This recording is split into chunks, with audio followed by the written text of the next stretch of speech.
वायनाड में बारिश के बीच दर्दनाक हादसा, भूस्खलन की चपेट में आकर 3 बच्चों समेत 24 लोगों की मौत, 16 हुए घायल। वायनाड में भूस्खलन के बाद मलबे में 100 से ज्यादा लोगों के फंसे होने की आशंका, लगातार जारी है रेस्क्यू ऑपरेशन। भूस्खलन के बाद वायनाड प्रशासन ने बनाए कंट्रोल रूम, जारी किए हेल्पलाइन नंबर। हालात बेहद भयावह। रेस्क्यू मिशन में एयरफोर्स की मदद। एयरफोर्स के 2 हेलीकॉप्टर तमिलनाडु से घटनास्थल पर भेजे गए। केरल के सीएम ने हादसे पर जताया दुख, सरकारी मशीनरीज के बचाव अभियान में होने की जानकारी दी।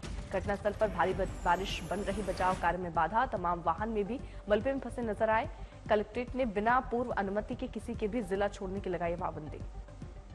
वायनाड में 250 बचाव कर्मी चला रहे रेस्क्यू ऑपरेशन। बचाव अभियान में एनडीआरएफ, दमकल कर्मियों के साथ साथ स्थानीय निवासी जुटे। प्रधानमंत्री मोदी ने वायनाड हादसे पर जताया दुख, मृतकों के परिजनों के लिए 2 लाख रुपए और घायलों को 50,000 रुपए मुआवजे का ऐलान। आज उत्तरी केरल के जिलों में बारिश का रेड अलर्ट। कासरगोड, कुन्नूर, वायनाड, कोझिकोड और मल्लपुरम पर मंडराया खतरा।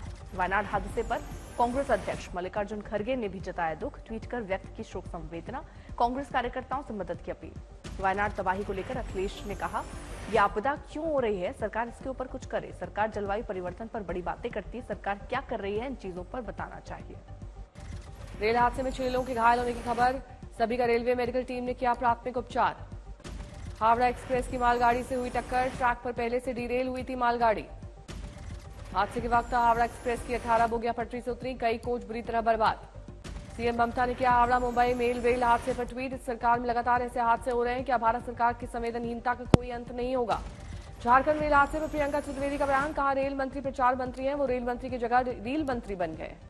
प्रियंका चतुर्वेदी ने भारतीय रेल के हालात का हवाला देकर कहा, शर्म की बात है, रोज ऐसी घटनाएं हो रही हैं, लोग बाथरूम में बैठकर जाते हैं लेकिन सरकार को शर्म नहीं आती है। अखिलेश ने रेल हादसे पर कहा, यह सरकार रिकॉर्ड बनाना चाहती है। रेल हादसों पर पेपर लीक में रिकॉर्ड बनाकर सरकार ने और रेल हादसे पर भी रिकॉर्ड बना लिया है। कुल्लू में बादल फटने से तोश नाले में आई बाढ़, सैलाब में ढहा एक पुल, 3 अस्थायी शेड और दुकानें बही। गुजरात के मेहसाणा में भारी बारिश के कारण जलभराव, बचाव अभियान जारी।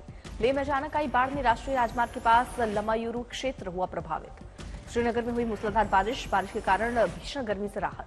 गुजरात के खेड़ा में तेज बारिश के चलते सड़कों पर भरा पानी, लोगों को करना पड़ रहा है दिक्कतों का सामना। खरगोन में भारी बारिश से जनजीवन प्रभावित, एक कार का बिगड़ा संतुलन, स्थानीय लोगों की मदद से कार को गड्ढे से निकाला गया बाहर। गुजरात के गांधीनगर में बारिश का लुत्फ उठाने नजर आए लोग। गुजरात में तेज बारिश को लेकर मौसम विभाग का अनुमान, अहमदाबाद और गांधीनगर में बारिश का ऑरेंज अलर्ट। सुपौल के दोस्त के कहने पर पुल से नदी में कूदा युवक, गोताखोरों ने बचाई जान। महिसागर जिले के लूनावाड़ा में 4 घंटे तक हुई मूसलाधार बारिश, निचले इलाकों की दुकानों में जल जमाव।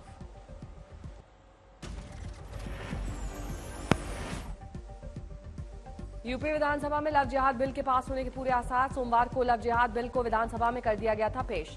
यूपी में लव जिहाद को लेकर योगी सरकार सख्त, इस बिल के पास होते ही दोषी को उम्र कैद की सजा। लव जिहाद बिल में कई अपराधों में सजा दोगुनी, लव जिहाद के तहत नए अपराध भी शामिल किए गए। दिल्ली कोचिंग सेंटर हादसे में सभी 5 आरोपियों की बेल याचिका पर आज सुनवाई, 30,000 कोर्ट में सभी न्यायिक हिरासत में भेजे गए।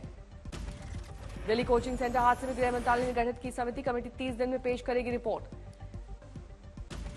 दिल्ली के old Rajendra Nagar coaching centre की घटना को लेकर छात्रों में एमसीडी के खिलाफ मुखर्जी नगर में किया प्रदर्शन। दिल्ली के old Rajendra Nagar coaching centre की घटना को लेकर छात्रों ने एमसीडी के खिलाफ मुखर्जी नगर में किया विरोध। राजधानी दिल्ली के मुखर्जी नगर इलाके में छात्रों के प्रदर्शन कर सड़क को किया जाम। कोचिंग सेंटर पर कार्रवाई करते हुए कोचिंग सेंटर किया गया है सील। तिरुवनंतपुरम के यूपीएससी एस्पिरेंट नवीन दलविन, जिनकी दिल्ली के ओल्ड राजेंद्र नगर हादसे में गई थी जान, उनका पार्थिव शरीर तिरुवनंतपुरम पहुंचा। दिल्ली कोचिंग की दुर्घटना के बाद योगी सरकार का निर्देश, बेसमेंट में अवैध गतिविधियों को रोकने, बारिश में बेसमेंट में खुदाई रुकवाने के निर्देश। हादसा होने पर संबंधित अफसरों की जवाबदेही तय। दिल्ली कोचिंग कांड में एलजी ने प्रत्येक पीड़ित के परिजनों को 10 लाख रुपए मुआवजे की घोषणा की। एलजी ने दिल्ली फायर सर्विसेज, पुलिस और एमसीडी के जिम्मेदार अधिकारियों के खिलाफ 24 घंटे के भीतर कार्रवाई का अनुशासन दिया।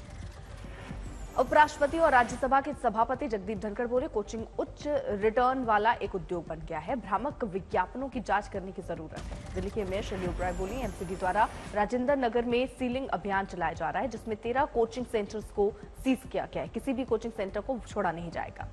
केंद्रीय मंत्री धर्मेंद्र प्रधान बोले, आईएएस अभ्यर्थियों की मौत पर नहीं होनी चाहिए कोई राजनीति, राज्यों को कोचिंग सेंटर के कामकाज को देखना चाहिए। बीजेपी नेता और सांसद बासुरी स्वराज ने आपको घेरा, बुरी सरकार की लापरवाही के कारण हुआ हादसा।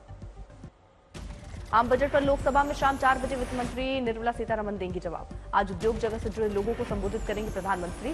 12 बजे विज्ञान भवन में बजट के बाद उद्योगपतियों को संबोधित करेंगे। दिल्ली में कांग्रेस के नए सांसदों की होगी ट्रेनिंग। आज शाम दिल्ली के जवाहर भवन में होगी ट्रेनिंग। आज कांग्रेस, एसपी, टीएमसी समेत इंडिया गठबंधन का जंतर मंतर पर प्रदर्शन। तिहाड़ जेल में दिल्ली के सीएम अरविंद केजरीवाल की सेहत को लेकर प्रदर्शन। कल सुबह 10 बजे कांग्रेस संसदीय दल की बैठक। सोनिया गांधी की बैठक करेंगी संबोधित।